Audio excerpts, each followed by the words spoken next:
Friends, welcome to the Law Teller YouTube channel. My name is Pallu Ramanyal Advocate.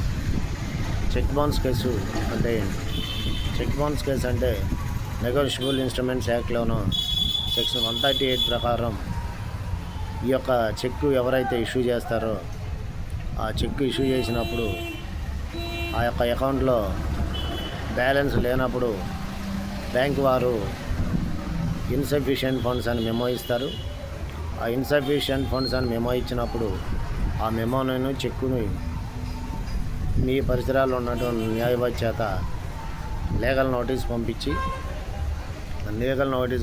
తర్వాత ఆ legal notice పంపించిన తర్వాత కొంతకాలానికి 15 days లేదా 1 month అయిన తర్వాత కోర్టులో చెక్ బౌన్స్ కేసు కింద ప్రైవేట్ కంప్లైంట్ అనేది ఫైల్ చేస్తాను. ఎన్ఐ యాక్ట్ అండర్ సెక్షన్ 138 ప్రకారం ఆ ఎన్ఐ యాక్ట్లో అండర్ సెక్షన్ 138 ప్రకారం చెక్ బౌన్స్ కేసులో కోర్టులో ఫైల్ చేసిన తర్వాత ఏ కోర్టు అయితే మీరు ఏ ఏరియాలో ఉంటున్నారో మీ ఆధార్లో ఏ అడ్రస్ ఉందో ఆధార్ ఏ కోర్టు పరిధిలోకి వస్తుందో ఆ కోర్టు పరిధిలోనే చెక్ బౌన్స్ అనేది ఫైల్ చేయాలి.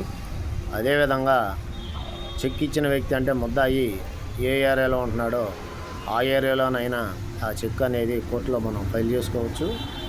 రెండోది మీకు మనీ ట్రాన్సాక్షన్ చెక్ ఎక్కడ ఇవ్వడం జరిగింది అనేది ఆ ఏరియాలో కూడా మనం ఫైల్ చేసుకోవచ్చు.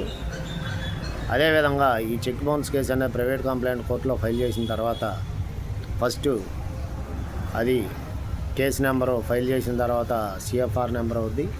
సిఎఫ్ఆర్ నెంబర్ అయిన తర్వాత ఆర్గ్యుమెంట్ అవన్నీ అయిన తర్వాత కంప్లైంట్ తరపున న్యాయవాది ఆర్గ్యుమెంట్ చెప్పిన తర్వాత ఆ సిఎఫ్ఆర్ నుండి ఆ కేసు ఎస్టీసీగానో లేదంటే సీసీగానో ఒక నెంబర్ ఇచ్చి ముద్దాయికి అంటే చెక్ ఇచ్చిన వ్యక్తికి సమన్లు పంపించడం జరుగుతుంది. ఆ చెక్ ఇచ్చిన వ్యక్తికి సమన్లు పంపించిన తర్వాత ఆ చెక్ ఇచ్చిన సమన్ తీసుకున్న తర్వాత ముద్దాయి అతను ఒక లాయర్ను పెట్టుకుని కోర్టులో ఆ కేసుని ట్రయల్ చేయించుకోవాలి. ఆ లాయర్ని పెట్టుకున్న తర్వాత ఫస్ట్ ముద్దాయి వాయిదాకి వెళ్ళిన తర్వాత కంపల్సరీగా ఫస్ట్ జామీందారులను పెట్టుకోవాలి. ఆ జామీందారులు అయిన తర్వాత ఆ కేసులో ఛార్జెస్ ఫ్రేమ్ చేయడం జరుగుతుంది. ఆ ఛార్జెస్ ఫ్రేమ్ అయిపోయిన తర్వాత జడ్జి గారు ఎగ్జామినేషన్ చేస్తారు. ఆ ఎగ్జామినేషన్ చేసి రాజీ పడతాకి ఏదైనా అవకాశం ఉంటే ఒక అవకాశం ఇస్తారు మాట్లాడుకోమని. అప్పుడు మీరు రాజీ మాట్లాడుకుంటేనేమో సరే కేసు తీసేస్తారు. రాజీ మాట్లాడుకోకపోతే మాత్రం కంపల్సరీగా కేసు అనేది కంప్లైనెంట్ ఫస్ట్ విట్నెస్ని ప్రవేశపెడతాడు. కంప్లైనెంట్ సెక్షన్ చెప్తాడు. ఆ తర్వాత కంప్లైనెంట్ని మీ ముద్దాయిల తరపు న్యాయవాది క్రాస్ ఎగ్జామినేషన్ చేస్తారు.